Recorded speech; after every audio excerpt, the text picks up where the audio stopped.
Assalamualaikum warahmatullahi wabarakatuh. Alhamdulillahirabbil alamin. Hari ini Senin yang indah di Jakarta 8 Februari 2021. Sedikit hujan di Jakarta. Tadi pagi sih deras, kemudian sekarang sudah mulai reda dan alhamdulillah hari pagi-pagi kita sudah dapat rezeki hujan ya. Itu semoga membawa keberkahan buat kita semua. Bapak Ibu, hari ini kami dari Zokah Care, lembaga sahabat pangan Zokah Care akan mempresentasikan sebuah program kami ya, sebuah produk yang kami sebut dengan Getar atau gelombang resonansi istighfar untuk membantu perubahan yang ingin kita dapatkan, karena COVID ini sudah cukup lama bagi kita dan sudah banyak yang menderita, dan harapan kami dengan gerakan ini bisa membuat perubahan secara signifikan. Kegiatan ini juga sekaligus bagian dari kegiatan galang dana kami gitu, untuk membuat dapur umum duafa. Mudah-mudahan ini semua terlaksana dengan gerakan yang akan dibantu oleh Bapak Ibu semua gitu. Dan gerakan ini juga merupakan gerakan untuk mencetak para pembina Getar, kita sebutnya GLC, Getar Life Coach gitu, karena kami ingin melakukan galang dana sekaligus membuat perubahan secara signifikan, karena Zoka dari dulu acuan dalam mencari dana adalah tidak selalu mau meminta-minta. Kita selalu suka menukar, dan karena kami punyanya ilmu, maka kami menukar ilmu dengan donasi kita gunakan untuk kegiatan sosial gitu. Harapannya dengan gerakan ini kami bisa mendapatkan dana, membuat dapur umum, membantu duafa yang sedang kesulitan. Saat yang sama kami bisa membantu Bapak Ibu membuka praktek secara profesional maupun secara sosial untuk membuat perubahan, menjadi inisiator perubahan di muka bumi ini, terutama di Indonesia gitu. Nah, jadi kami membuat gerakan mencetak Getar Life Coach, mudah-mudahan berkembang sampai 100.000 orang terlibat di dalam kegiatan kita, karena harapan kami semua gitu, bahwa dengan membuat para pembina Getar Life Coach akan membantu kami membuat perubahan, merubah kehidupan masyarakat, merubah pola pikir masyarakat, membangun masyarakat muslim yang berdaya, penuh kelimpahan, dan membuat kehidupan menjadi lebih baik untuk kita semua ya. Baik Bapak Ibu, nah sekarang kami ingin cerita sedikit apa itu Getar sebelum kita bicara tentang life coach dan sebagainya. Getar adalah gelombang resonansi istighfar. Nah, untuk memahami Getar kita perlu juga memahami teori resonansi, teori vibrasi, teori bagaimana rezeki bisa didapatkan dari kedua kombinasi tersebut antara vibrasi resonansi. Nah, ini adalah sebuah gerakan untuk membangun mental kelimpahan dengan cara membersihkan atau menyerahkan pola pikir kita. Yuk kita bicara teori dasarnya dulu. Jadi sudah banyak yang mengatakan istighfar untuk buka pintu rezeki dan sebagainya.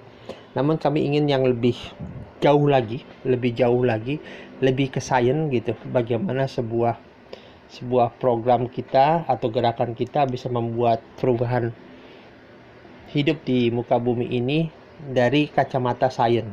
Karena dari kacamata syariah, dari kacamata Al-Quran sudah banyak dibahas.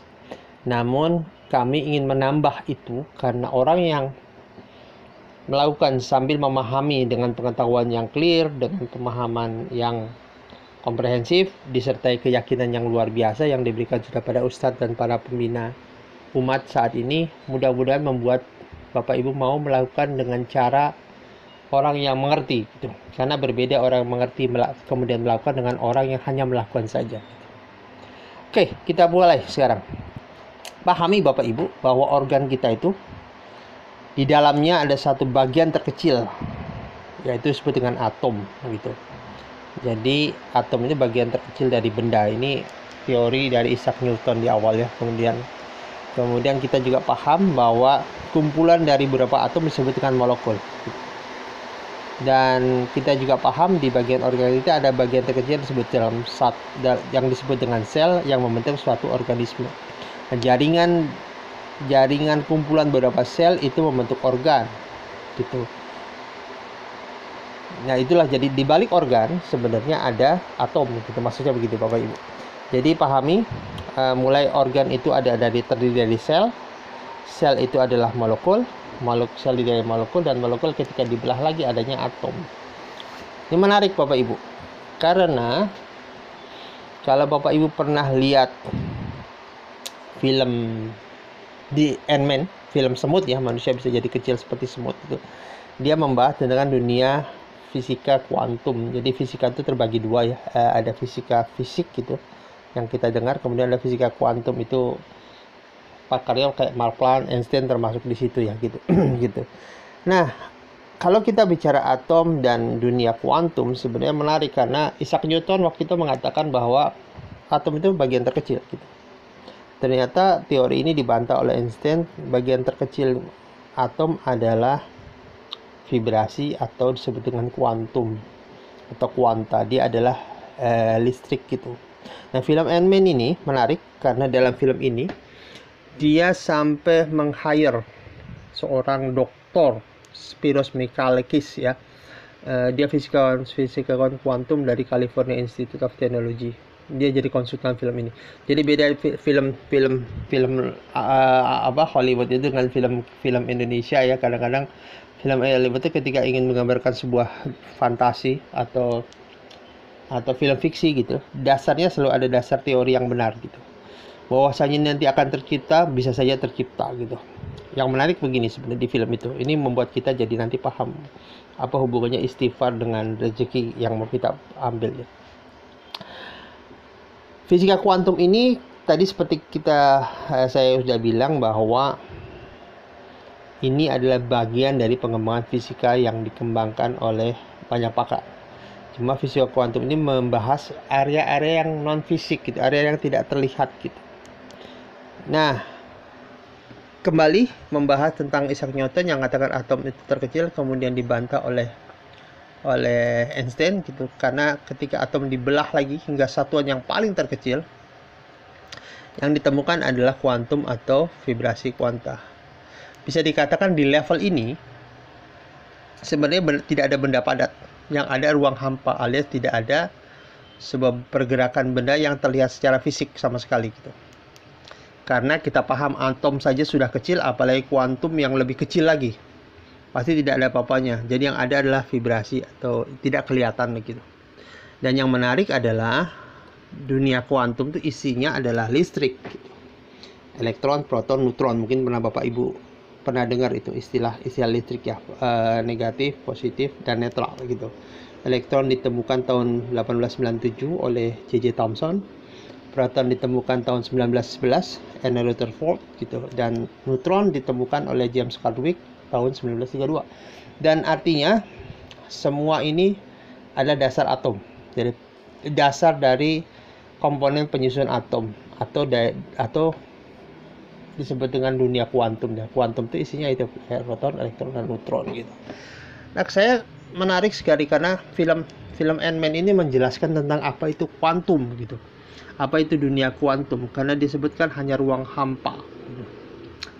Dengan kata lain, di dalam dunia kuantum sama sekali tidak berlaku hukum fisika, karena tidak ada benda padat di sini. Seperti kata Hank Pym dalam kuantum, dia tidak terikat ruang dan waktu. Gitu. Jadi waktu si Hank Pym dan di Ant-Man itu dia masuk ke dunia kuantum, dia seakan hilang, walaupun sebenarnya mereka ada, hanya menjadi subatomik atau bagian dari atom, dan menjadi sangat kecil, saking kecilnya nggak kelihatan oleh mata manusia, sehingga dianggap hilang gitu. Nah, ini satu teori ya gitu. Kemudian kita masuk ke teori kedua yang diliti oleh HeartMath. HeartMath adalah sebuah institusi yang meneliti jantung. Beberapa literatur, sebuah tulisan gitu. Sebenarnya HeartMath itu seperti mendukung hadis Rasul tentang segumpal daging, yaitu kolbu. Kolbu itu dalam kamus Inggris Arab itu heart diartikan kolbu gitu. Jadi bukan hati ya, kolbu itu jantung. Dan jantung itu luar biasa Bapak Ibu. ternyata jantung itu adalah organ yang pertama kali lahir dan dia punya pergerakan sendiri. Bahwasanya jantung dipengaruhi otak atau otak mempengaruhi jantung sampai hari ini masih perdebatan gitu. Jadi penelitian dilakukan oleh McCarthy, Bradley dan Tomasino dari Institut HeartMath. Dia meneliti jantung dan dia melihat hasil kajian dia menemukan bahwa jantung menghasilkan serangkaian pulsasi elektromagnetik dan dia terus bekerja gitu, bervariasi, jadi interval antar waktunya bervariasi, deep-deepnya bervariasi dan sangat kompleks gitu. Tapi diketahui juga bahwa jantung dan otak saling berkoneksi satu sama lain gitu. Dan yang menarik, jantung itu memancarkan elektromagnetik yang sangat besar gitu, sehingga membuat perubahan dalam kehidupan manusia gitu. Jadi jantung kembali diteliti bukan hanya tentang memompa darah. Ini menarik sebenarnya karena penelitian mereka menunjukkan bahwa ritme otak secara alami menyingkirkan aktivitas dan ritmik jantung. Jadi makanya Bapak Ibu, orang yang tekanan darah tinggi itu karena pompa darah besar, kan, pompa darah jantung yang cukup tinggi. Dan itu kenapa terjadi? Karena program mental yang terjadi dalam tubuh. Jadi cara berpikir kita akan mempengaruhi jantung juga gitu. Dan jantung memancarkan listrik atau resonansi kepada dunia lah, lebih kuat dibanding otak gitu. Bahwa jantung menghasilkan listrik dan dia memberikan resonansi. Sekarang saya mau cerita resonansi itu apalah. Bayangkan kalau di rumah kaca kita bergetar karena ada mobil yang lewat gitu. Bagaimana mobil bisa menggetarkan kaca? Ya karena ada proses resonansi di dalamnya gitu. Dan resonansi itu adalah energi gitu. Jadi energi yang memancar kemudian menyentuh kaca dan terjadilah perubahan. Terjadilah resonansi, terjadilah koneksi satu sama lain gitu.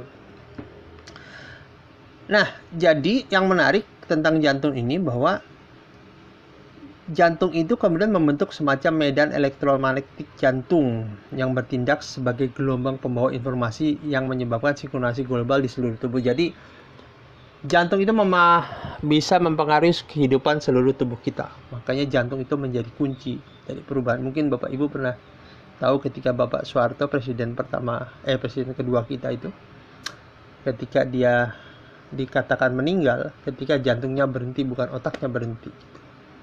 Dan ini diteliti oleh bioenergetika. Jadi ada suatu ilmu yang namanya bioenergetika. Ilmu ini meneliti bagaimana perilaku energi dalam setiap makhluk hidup. Jadi memahami bahwa manusia, makhluk hidup, memancarkan energi dari tubuhnya, dari pikirannya gitu. Jadi semua biologi melakukan, semua tumbuh yang tumbuh menghasilkan listrik dan memancarkan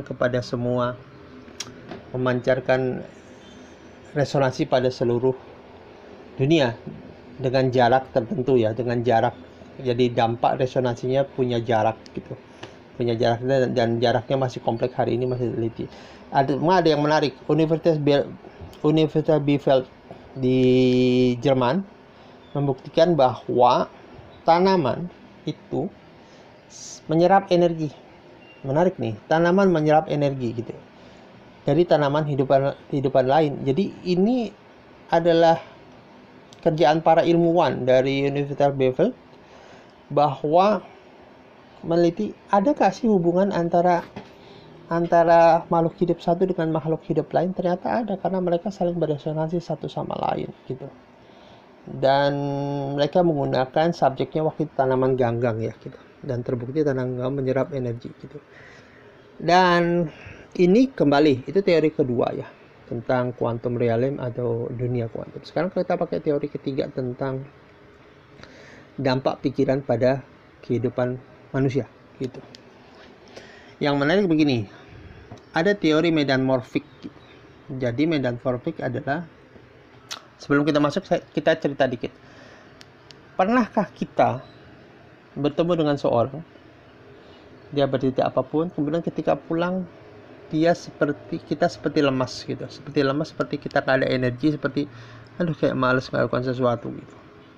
Ternyata mengacu tadi penelitian tentang saling menyerap energi, manusia dengan energi yang besar akan mempengaruhi manusia dengan energi yang kecil gitu. Atau bahkan dia akan berkoneksi dengan energi yang selain memperbesar. Misalnya begini Bapak Ibu. Pahami bahwa listrik dihasilkan dari pikiran. Pikiran itu bersumber dari dua tadi ya. Otak maupun jantung gitu. Ketika orang bercerita tentang jeleknya kehidupan, terus kemudian bagaimana COVID ini memberikan dampak korban yang luar biasa pada kita. Yang menarik adalah dia akan memberikan data atau bahkan resonansi energi pada kita yang sebenarnya sudah ketakutan dulu. Kalau kita sudah punya mental yang hampir selaras gitu, sebenarnya kita menekan setiap hari itu, kita tahu, kita meyakini bahwa COVID ini akan memberikan dampak kehidupan bagi kita, kehidupan buruk gitu. Ketika ada orang dengan energi besar mempengaruhi kita dengan pikiran tersebut, akibatnya kita makin kuat resonansi atau pikiran elektromagnetik yang dihasilkan oleh pikiran tentang kondisi buruk, akibatnya kita jadi ikut lemes ketika dia pulang gitu. Karena terjadi connecting atau resonansi, dia masuk ke dalam resonansi kita dan terjadi connecting satu sama lain gitu. Connecting satu sama lain dan membuat kita makin lemes gitu. Mengapa? Ternyata ada teori medan magnet gitu. Tiap manusia ternyata punya medan magnet dan jaraknya kurang lebih 1 meter. Medan magnetnya sendiri, tapi dampak resonansi sebenarnya bisa lebih besar gitu. Kita punya teori di ilmu rehat, resonance healing touch gitu. Kita memberikan tangan kita terbuka ya, kemudian diberikan jarak 1 meter dengan orang yang tangannya terbuka. Ada gerakan terasa seperti semutan di tangan kita gitu. Kemudian orang itu kita suruh mundur 2 meter, masih punya. Kemudian kita mundur kadang-kadang sampai 10 meter masih terasa gitu. Dengan kata lain sebenarnya jaraknya cukup besar, dampak resonansi gitu. Yang menarik adalah bila orang-orang yang punya mental atau pikiran negatif berkumpul dengan beberapa orang, bahkan mungkin 10-20 orang berkumpul, saling berkoneksi satu lain, itu membentuk sebuah medan, namanya medan morfik, atau sebuah kumpulan energi yang memberikan resonansi pada luar, pada semesta, pada dunia dan sebagainya. Dr. Cedric meneliti tentang resonansi morfik ini gitu. Jadi tiap orang bisa mempengaruhi orang lain dengan resonansi morfik, terutama ketika orang-orang ini punya mental yang sama, mental negatif, dan dia akan memberikan dampak pada orang sekelilingnya. Jadi kalau kita dekat orang-orang mereka yang punya kumpulan, kita tersedot energi kita, jika kita menjadi bagian dari mereka gitu, dan itu saling memperkuat satu sama lain. Ini mengerikan Bapak Ibu. Karena apa? Karena bila kita akan berkumpul dengan orang yang sama dengan pikiran negatif, akibatnya dunia ini akan dipenuhi oleh resonansi negatif gitu. Dan ini mengerikan karena secara tidak langsung resonansi ini akan menyentuh area resonansi yang sama. Ada istilah like attract like. Sesuatu yang serupa akan menarik sesuatu yang serupa juga gitu. Jadi dia akan menarik hal-hal buruk pada kehidupan kita. Mengapa? Karena kita memikirkan hal buruk, sepertinya kita berkoneksi dengan orang yang punya mental level yang sama dan kita tarik ke dalam kehidupan kita. Itu makanya nasib kita hari ini, entah kita baik atau buruk gitu, hasil kerja pikiran kita Bapak Ibu, hasil kerja resonansi kita, karena kita memancarkan hal buruk. Ingat kembali teori awal bahwa tubuh kita adalah terdiri dari inti dari tubuh kita atom, dan atom ketika dibelah lagi isinya listrik, dan listrik memancarkan resonansi keluar. Dan ketika masuk ke teori kuantum yang adalah vibrasi, dan vibrasi menyebar keluar dan akan berkoneksi dengan orang-orang yang punya level pemikiran yang sama. Dan kita pakai teori ketiga bahwa makhluk hidup saling menyerap energi, saling berkoneksi, dan kemudian masuk ke medan morfik, dan akibatnya kita akan berada pada kondisi yang tenggelam dalam dunia negatif resonansinya, dan kita seperti tidak bisa napas untuk keluar gitu. Dan itu tantangan bagi kita gitu. Dan David Hawkins, seorang profesor, seorang dokter, dulu ketika meliti disertasinya tentang power and force gitu, menjelaskan, kajian dia 29 tahun Bapak Ibu. Dia dari mulai awal kemudian sampai dia mengejar doktor dan membuat disertasi tentang power and force. Bapak Ibu saya lihat tabel yang di depan gitu. Ini menjelaskan bagaimana manusia berada dalam berbagai macam kesadaran. Kesadaran itu artinya proses berpikir gitu.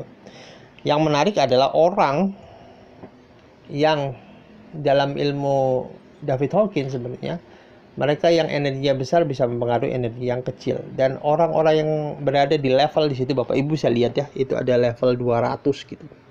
Jadi Bapak Ibu bisa lihat di depan itu ada angka 200. 200 ini perdebatan Bapak Ibu. Tapi Hawkins nyebutnya ini level saya, level Hawkins ada. Jadi bukan tentang berapa megahertz, nggak ada gitu. Di ini level Hawkins. Jadi Hawkins membuat ada kajian sangat kompleks tentang 10 pangkat 200 dan sebagainya karena dia ilmuwan, tapi kita cukup mengetahui ini saja. Jadi dia membuat hitung-hitungan gitu. Manusia yang berada di enlighten, posisi tercerahkan, yaitu posisi di mana kita sangat meyakini bahwa Allah itu hadir. Itu kita pakai bahasa kita, pemahaman, karena David Hawkins menjelaskan dengan pure consciousness, kesadaran murni, dan sebenarnya menurut kami kesadaran murni adalah kesadaran bahwa manusia ini tercipta adalah hamba dari hamba dari zat yang maha besar. Ketika kita berada di level itu, di level kesadaran tinggi tentang kita adalah hamba, maka kita berada di level energi yang besar. Karena selaku hamba, kita punya power, kita berkoneksi dengan power yang sangat besar. Disitulah kita punya sumber daya dan energi kita besar. Enlighten itulah bagian itu, gitu. Karena sebenarnya ini kan ilmu yang dikembangkan di Amerika, dan David Hawkins sama dengan para penemu-penemu sebelumnya agak takut menyentuh area spiritual yang orang-orang barat tidak terlalu suka, area-area spiritual yang berhubungan dengan agama itu. Nah, di level enlighten kita punya 700 sampai 1000 frekuensinya gitu. Sementara mereka, jadi frekuensi bagus tuh adalah ketika nilainya 200 ke atas, courage 200 ke atas. Mereka yang berada di bawah itu seperti orang marah, orang itu energinya rendah gitu. Konsepnya kembali tentang ketika orang berada energi tinggi bisa mempengaruhi energi yang rendah. Ada konsep namanya konsep resonansi itu begitu. Jadi energi besar akan mempengaruhi energi yang rendah gitu. Yang menarik artinya dengan kata lain, energi tinggi itu energi yang akan memimpin proses resonansi. Karena konsep enlighten itu berada pada kondisi spiritual, kondisi tauhid dalam bahasa kita, maka level terbaik ketika kita bisa mempengaruhi orang adalah ketika berada di level di mana kita kesadaran bahwa Allah itu eksis, Allah itu hadir, dan Allah itu membantu kita. Di saat yang sama Allah juga mengampuni dosa-dosa kita. Di tempat kita memohon, tempat kita mohon ampun dan sebagainya. Disitulah konsep istighfar bermain gitu.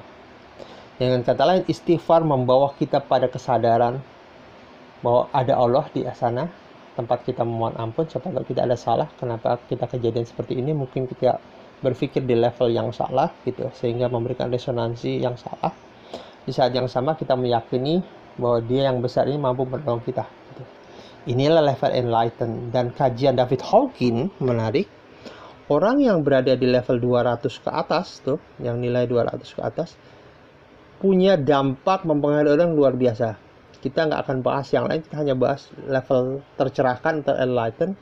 Kemampuan dia akan mempengaruhi 70 juta orang. Jadi dia punya kemampuan mempengaruhi resonansi 70 juta orang. Cukup satu orang 70 juta orang. Bayangkan kalau kita semua ada 100.000 orang menggunakan istighfar, meyakini berada di level kesadaran tauhid kita akan mempengaruhi kehidupan ini luar biasa, termasuk mempercepat proses penyelesaian COVID, menarik rezeki kita dan sebagainya. Kajian ini dibuktikan oleh sebuah teknik yang juga ditulis oleh buku Joe Vitale ya gitu. Ada teknik di Hawaii namanya Ho'oponopono gitu. Ini diciptakan oleh orang bernama Nomah Nalamaku Simeona. Nah, itu nama aslinya ya gitu. Kemudian dia mengajarkan pada seorang dokter Ihaleka, nama Ihaleka Howlin gitu. Dokter Howlin ini bekerja di rumah sakit di Hawaii gitu, selama 3 tahun. Yang menarik gini, ketika dia terapkan, tempat dia bekerja itu luar biasa. Jadi ketika dia masuk tuh bangsal mereka merawat orang rumah sakit jiwa, termasuk penjahat-penjahat yang gila dan berbahaya. Setiap bulan selalu ada psikolog yang mengundurkan diri. Banyak karyawan nggak masuk kerja dengan alasan sakit waktu itu gitu. Karena takut gitu. Karena orang berjalan di bangsal itu harus punggungnya nempel di dinding gitu. Khawatir diserang pasien gitu. Ini bukan tempat yang enak untuk dikunjungi. Bayangin kita bekerja di tempat seperti itu kan gitu. Yang menarik, si dokter ini nggak pernah lihat kondisi pasien, bertemu juga nggak. Dia kemudian menerapkan metode Ho'oponopono gitu. Dan kemudian dia lihat data pasien, kemudian dia lakukan itu, metode-metode itu, dan ajaibnya gitu, pasien mengalami peningkatan kesembuhan. Bahkan setelah dia masuk beberapa bulan, pasien yang dirantai boleh dilepaskan dengan bebas. Setelah pasien yang diobati dengan banyak obat semakin sehat dan dikurangi obatnya. Mereka yang sebelumnya berbahaya dianggap tidak memiliki kesempatan untuk dilepaskan, kini bebas. Sampai akhirnya semua pasien dilepaskan dan bangsal tersebut ditutup. Bayangkan coba. Lalu apa yang dilakukan oleh teknik Ho'oponopono? Tekniknya sama dengan apa yang disebut dengan istighfar. Karena langkahnya adalah si Dr. Hawlins ini diajarkan untuk selalu berucap berulang-ulang. Nah, mereka dengan Tuhan yang berbeda ya gitu, karena pemahaman definisi Tuhan mereka berbeda. Cuma kata-katanya cuma sederhana. I'm sorry, please forgive me, thank you, I love you. Dan itu diulang-ulangkan dengan keyakinan dan belief yang tinggi. Yang menarik, terjadi perubahan. Bayangkan Bapak Ibu, disitulah kita bisa gunakan. Ini sains, ini dampak, ini terjadi apa? Sudah dibuktikan, bahkan kajian, ada peer review jurnal gitu. Ada kurang lebih 50 demonstrasi peragaan gitu, percobaan eksperimen demonstrasi, dan ada 23 kajian ilmiah yang mengatakan ketika kita berprasangka baik, ketika berpikir dengan cara baik, apalagi secara komunal, secara banyak masyarakat terlibat gitu, bisa mengurangi angka kejahatan, angka kecelakaan, angka-angka yang halnya negatif, angka kriminalitas juga gitu, dan meningkatkan kehidupan perdamaian, meningkatkan harmoni di antara kehidupan, dan hidup menjadi lebih nyaman untuk ditinggali. Dan itu kajian ilmiah gitu, menarik gitu, luar biasa. Dengan data ini, data yang kita sebutkan tadi, sebenarnya kita mulai memahami apa yang terjadi pada hidup kita. Dan kami ingin mencetak para pembina umat yang akan memimpin perubahan ini gitu. Dan kami mengembangkan konsep yang disebut dengan duit. Duit itu doa, usaha, dan istighfar. Kenapa? Ketika kita doa dengan yakin gitu, akan meningkatkan keyakinan tinggi, belief kita tinggi. Dan dengan belief tinggi, kita akan menyentuh potensi manusia yang luar biasa, yang banyak ini. Dengan potensi itu, kita akan action lebih banyak. Dengan action banyak, insya Allah potensi hasilnya jauh lebih besar. Dan ketika jauh lebih besar, belief kita makin tinggi dan siklus itu berputar gitu.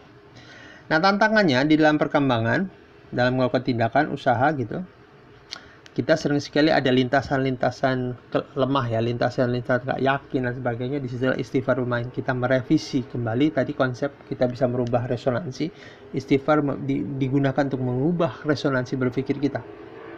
Akibatnya kita punya selalu terjaga tentang belief kita yang tinggi pada Allah, dan itu terus siklus itu berputar gitu. Maka ada istilah B kali do sama dengan F. B itu tentang kita, bagaimana kita berpikir. Do itu tentang apa yang dikerjakan, dan have adalah apa yang kita dapatkan. Mulai dengan have, misalnya kita ingin, anggap lagi nih Bapak Ibu, kita ingin punya uang 10 miliar tabungan di tahun ini gitu. Tapi kemudian kita berdoanya, dengan berdoa tidak menetapkan sebuah frekuensi. Nah, kembali resonansi ini berhubungan dengan frekuensi ya, frekuensi yang tepat. Misalnya kita berdoa dengan jiwa miskin gitu. Kita berdoa ingin dapatkan 10 miliar, tapi di dalam diri kita timbul ketidakyakinan gitu. Nah, Allah sesuai dengan prasangkaan hambamu gitu. Dan yang di prasangka itu bukan di lisan, tapi yang ada di jantung kita atau di internal kita gitu. Kita mengucapkan sesuatu, tapi dalam internal kita sebenarnya berantem di dalam gitu. Itu betul-betul perlu diselaraskan dengan istighfar. Karena dengan istighfar kita doa, kemudian sering sekali dalam kehidupan kita itu, Allah ketika berdoa ada 3 hal yang terjadi pada hidup kita. Pertama, mungkin dikabulkan langsung. Kedua, diberikan diturunkan orang atau apapun kondisi yang membuat kita mudah mencapai tujuan. Nah, sering sekali kita menolak hal-hal itu, akibatnya frekuensi kita diturunkan. Misalnya begini Bapak Ibu. Bapak Ibu terapkan frekuensi berdoa yakin di 50 MHz gitu. Kemudian banyak yang datang, kesempatan-kesempatan kecil pada hari kita datang, tapi kita tidak sambut itu. Sepertinya kita sedang menggeser frekuensi itu. Tiga tindakan kita tidak selaras dengan doa kita. Akibatnya kita tidak bisa mendapatkan apa yang kita inginkan. Kasusnya gitu, ada klien kita gitu, ya PHK dan sebagainya. Kemudian setelah kita tangani, kemudian kita minta melakukan proses intuisi ya. Nanti kita belajar nih proses intuisi gitu. Nah, intuisi dia menelepon seorang dan dapat project yang cuma 300.000 menurut dia gitu. Padahal dia ingin kejar gajinya dia waktu itu sekitar 35 juta ya. Jadi bayangkan orang dengan level itu di PHK mendadak, terlalu drop, gaya hidupnya turun dan semua signifikan turun. Akibatnya ketika berhadapan kita dengan posisi tubuh yang lemas gitu. Untung kita perbaiki, kemudian dia dapat project 300.000. Dia sempat menatap kita kemudian mengatakan 300.000 ya, kita sambil lemas gitu. Cuman kita katakan, Pak, ingat bila kita bersyukur ditambah syukurnya, istighfar gitu. Mungkin dia istighfar berkali, dia kerjakan yang 300.000. Dan alhamdulillah dari 300.000 ternyata menuju pintu yang luar biasa. Ketika dari situ dia bertemu dengan orang, kerjaannya diyakini, kerjaannya bagus, diyakini, dan sekarang dia sudah bekerja kembali gitu. Dengan gaji yang sama seperti sebelumnya, tapi dengan perasaan yang lebih beda gitu. Kita ingin katakan bahwa itulah luar biasanya istighfar. Karena hal kecil yang datang kita itu sebenarnya kelihatan tidak berhubungan, tapi ternyata semuanya berhubungan. Kalau dia tidak menerima yang 300.000, dia akan kehilangan gaji yang besar. Andai dia tidak terima, maka kehilanganlah apa yang dia inginkan karena dia menggeser frekuensinya gitu. Hidup itu tentang frekuensi. Bagaimana kita berpikir, menetapkan frekuensi, dan istighfar memastikan kita berada pada frekuensi yang kita inginkan sampai kita mencapai apapun tujuan yang kita inginkan. Kita paham apa yang didapatkan oleh istighfar gitu. Sudah banyak kajian tentang ini gitu. Dan tugas kita adalah membantu diri dan orang lain untuk memastikan kita pada frekuensi yang tepat. Disitulah kami ingin mengembangkan banyak sekali para coach. Kita akan mencetak Getar Life Coach, kajiannya agar kita bisa membantu orang lain. Membantu orang lain bukan dengan ngasih uang dan fisik, barang-barang dan sebagainya, itu sih bukan ranah kita.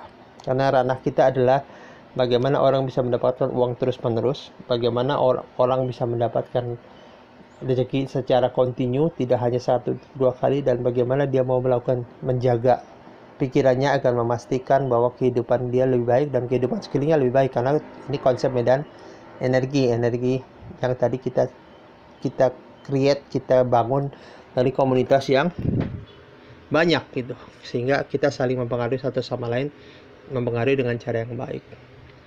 Itulah Bapak Ibu hubungan. Jadi kami jelaskan ulang buat recap, hubungan uang, hubungan konsep duit tadi, doa istighfar, karena doa istighfar itu akan menghasilkan vibrasi bagus, vibrasi bertauhid kita bagus, dan dengan vibrasi bagus kita akan melancarkan energi keluar dengan resonansi yang bagus. Dengan resonansi yang bagus kita akan connecting dengan mereka yang punya resonansi yang sama, sehingga apapun yang kita inginkan gitu, dengan tindakan yang kita lakukan selaras, akibatnya kita bisa mendapatkan hasil yang bisa kita dapatkan. Itulah Bapak Ibu tentang program kami Getar Life Coach GLC, dan harapan kami Bapak Ibu bisa bergabung di kegiatan kami gitu, bergabung dan bersama-sama membuat perubahan Bapak Ibu, agar kehidupan kita menjadi lebih baik dan kita bisa menjadi pembina umat. Juga di dalam Getar Life Coach Bapak Ibu nanti bisa praktek secara komersial gitu, bukan hanya secara sosial gitu. Bapak Ibu jadi profesional di sini, dan kami juga sedang membangun kembali industri Getar Life Coach menjadi sebuah ceruk pasar baru, dimana kalau di luar negeri, di barat, di Amerika itu ada, Amerika dan Inggris ya, ada Law of Attraction Coach, kita punya Getar Life Coach, dan itu bisa berharap menjadi sebuah industri guna menyediakan jasa untuk membantu orang lain gitu. Buka secara sosial, kemudian Bapak Ibu juga bisa buka secara komersial, profesional, dan Bapak Ibu bisa mendapatkan penghasilan juga dari situ gitu. Sekaligus bisa mempunyai profesi pekerjaan yang berkelas, karena life coach itu sebuah pekerjaan berkelas di luar gitu. Saat yang sama bisa membantu kami membantu duafa, saat yang sama Bapak Ibu juga bisa membantu lingkungan secara sosial. Mudah-mudahan Bapak bisa berpartisipasi, dan yuk bareng-bareng kita buat perubahan untuk diri dan orang lain. Sekian dari kami, mohon maaf. Nama saya Ari, saya Ketua Harian Zokaker, dan mudah-mudahan informasi yang diberikan ini memberikan inspirasi Bapak untuk take action, dan bersama-sama kita membuat perubahan, membuat Indonesia menjadi lebih baik. Selaku Muslim kita adalah umat terbaik, dan selaku umat terbaik kita memberikan resonansi baik pada lingkungan kita, gitu. Dan buktikan bahwa kita memang terbuat dari hal yang baik, memang terbentuk dari ide yang baik, gitu, dan kita bisa menjalankan tugas dan kewajiban kita selaku makhluk terbaik, selaku umat terbaik, membuktikan bahwa kita memang pantas diciptakan, membuktikan bahwa kita pantas untuk memimpin perubahan umat ini. Sekian dari kami, mohon maaf bila ada salah. Assalamualaikum warahmatullahi wabarakatuh.